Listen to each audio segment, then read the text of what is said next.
नमस्कार. मी आरती प्रशांत कडू, बाबाजी दाते शासकीय औद्योगिक प्रशिक्षण संस्था यवतमाळ येथे एम्प्लॉयबिलिटी स्किल या सब्जेक्टची निर्देशिका म्हणून कार्यरत आहे. तर मग विद्यार्थी मित्रांनो, आज आपण कम्प्युटरचे इनपुट डिव्हायसेस आणि आउटपुट डिव्हायसेस याविषयी माहिती बघणार आहोत.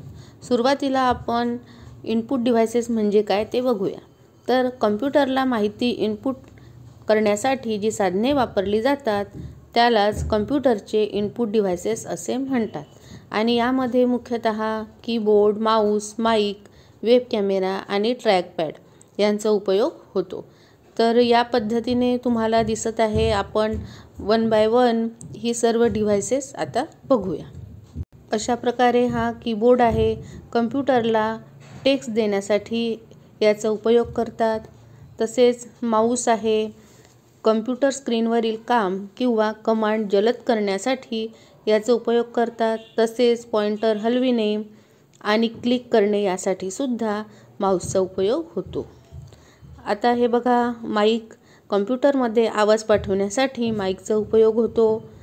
तसेच यानंतर वेब कॅमेरा बघायचा आहे आपल्याला. हे बघा, कॉम्प्युटरमध्ये व्हिडिओ पाठवण्यासाठी वेब कॅमेराचा उपयोग होतो.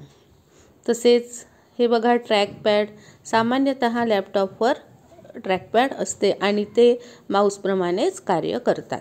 तर अशा प्रकारे आपण इनपुट डिव्हायसेस बघितलेली आहेत. तर आता आपल्याला आउटपुट डिव्हायसेस बघायची आहे. सुरुवातीला आउटपुट डिव्हायसेस म्हणजे काय हे आपल्याला समजून घ्यायचे आहे.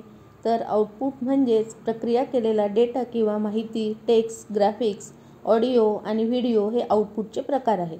आउटपुट उपकरणाद्वारे प्रक्रिया केलेली माहिती मानवाला कळणाऱ्या भाषेत रूपांतरित केली जाते.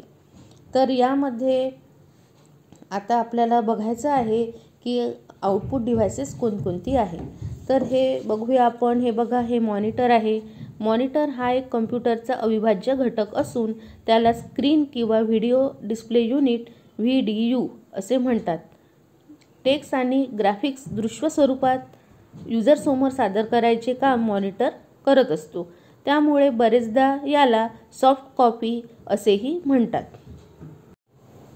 तर आता आपल्याला प्रिंटरविषयी माहिती बघायची आहे. तर हे बघा विद्यार्थी मित्रांनो, हे आहे प्रिंटर.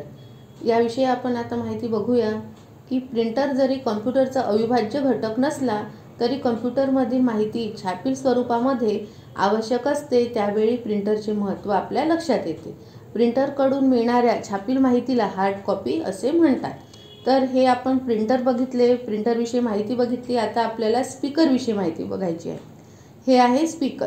स्पीकर हे मल्टीमीडियामधील प्रमुख साधन असून कम्प्युटरच्या आउटपुटमधील महत्त्वाचा घटक आहे. स्पीकरच्या साहाय्याने ऑडिओ ध्वनी लहरींचे रूपांतर ध्वनी लहरीत करून मिळते. तर अशा प्रकारे विद्यार्थी मित्रांनो, आज आपण कम्प्युटरचे आउटपुट डिव्हायसेस आणि इनपुट डिव्हायसेस याविषयी माहिती बघितलेली आहे. धन्यवाद.